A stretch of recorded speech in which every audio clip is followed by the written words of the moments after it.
የብረትን ላብ 5D ወይም ደግሞ እየቀጣጠልን ከመስራት ባሻገርም በሪባር ካፕለር ልንሰራው እንችላለን። ይህ በምስላችን ላይ የምንመለከተው ሪባር ካፕለር ስንለው በሬንፎርስድ ኮንክሪት ስትራክቸር ስራ ውስጥ ፌሮንና ፌሮን ለማገናኘት ይጠቅመናል። ይህም በብዛት ከታች የምንመለከተው ስራዎች ላይ ጥቅም ላይ ይውላል። ለሰማይ ጠቀስ ህንፃዎች ይህም ኮለን ላይ በቢም ላይ እና በወሎች ላይ ላፕ አድርገን የሚኖረውን የብረት መደራረግ ይቀንስልናል። ይህንንም ለማስቀረት ብሎናችንን አስረን ወደ ላይ መቀጠል ነው የሚሆነው። ስለዚህ ለትልልቅ ሰማይ ጠቀስ ህንፃዎች እንጠቀምበታለን። ለድልድይ ስራ ትልልቅ ዲያሜትር ያላቸውን ብረቶች ለማገናኘት ይረዳናል።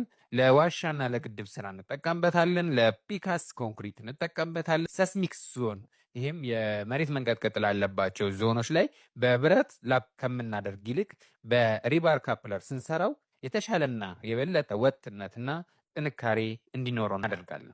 ምን ጠቀሜታ አለው ሪባር ካፕለር ስንጠቀም የሚለውን ነገር እኔ የመጀመሪያው የብረት ወጪን ይቀንሳል። ይህም ላፕ በምናደርግበት ጊዜ የምናወጣት ያችኛዋ ሜትሯ አሁን 1 ሜትር የምትሆነው ላፕ የምትሆነው ምክንያት ነው የምትሆነው በሪባር ካፕለር ውስጥ። ስለዚህ ይህንንም የብረት ወጪን እንቀንሳለን። ይህንንም እንደ ፕሮጀክቱና እንደ ብረቱ ዲያሜትር ከ20 እስከ 30% የሚሆነውን ላፕ የምናደርገውን ብረት እንቀንሳለን። በብረት ላፕ ስናደርግ የሚፈጠረውን የብረት መደራረብ ይቀንስልናል።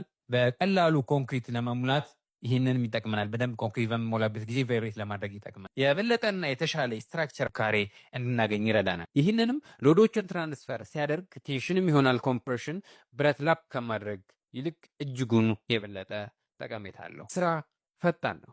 5D 4D አድርገን የምንለካው ነገር አይኖርም። በፍጥነት ማገናኘት ይቻላል። ለምንፈልገው ዲዛይን ፍሌክሲብል፣ ለመሬት መንቀጥቀጥ ይሄም ሰስሚክ ዞን ለሆነ ቦታ የተሻለ በጣም ጥሩ መፍትሄ ነው። ስለ ዲስአድቫንቴጁ ስለ ጉዳቱ የመግዣ ወጪያችን ከፍተኛ ነው። ውጪ ካፕለሯን የምንገዛበት ወጪያችን ከፍተኛ ነው። ይህም ግን በብረት ላፕ የምናደርገው የ1 ሜትር ላፕ የምናደርገውን ወጪ በሱ ይታካስል። ማሽን ይፈልጋል፣ ቅርጾችን ለማውጣት ማሽን ይፈልጋል። በተገቢ መንገድ ለመስራት የሰለጠነ ባለሙያን ይፈልጋል። ክትትልንና ኳሊቲ ኮንትሮልን ይፈልጋል። ለትንንሽ ፕሮጀክቶች ኢኮኖሚካል አይደለም። ትልቅ ዲያሜትር ያላቸውን ብረቶች በምናገናኝበት ጊዜ ላይ ስፔስ ወይም ደግሞ ክፍተት ይፈልጋል። ኖርማል ላፕ ከምናደርገው ጋር ስናነጻጽረው በዋጋ ይወደዳል። ብረቱ ያነሰ ይፈጃል። የተሻለ ጥንካሬ ያለው ለመሬት መንቀጥቀጥ የተሻለ ነው።